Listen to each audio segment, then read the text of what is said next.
So today's lesson is taking another look at lesson 12.2, just a quick review of yesterday's homework, a couple problems that provided some challenges for people. Number one was this problem right here, which was looking at our graph, based off of the way that it looked, and a lot of you guys thought about science and how one thing causes another, and usually a current will form something else, such as if you have electric current inside of your house, it'll form the amount of light. But you got to be careful and look at the directions here, because it says the table shows the current produced by a solar cell in the different amounts of sunlight. All right, so it's telling you that this one is causing the current. So because of that, the current is the dependent and the light intensity is the independent. So again, it's cause and effect, which one causes the other.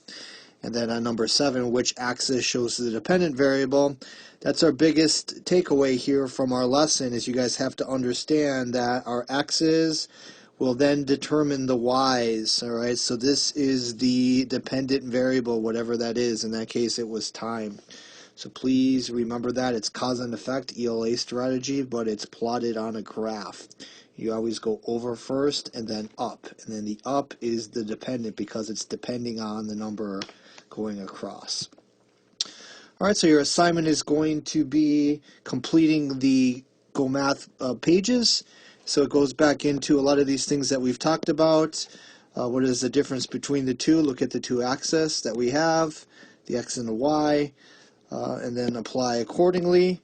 On the last page, this last question here, it's a good thinking question. Provide an example of a real-world relationship where there is no clear independent or dependent variable. All right, so please don't just leave that blank. I want you guys to think. Think about our world. Where is one event not causing another one to happen? All right, so everything that we have here, these are based off of relationships, based off of patterns. Try to think of events in a world where there's not a pattern of when things happen.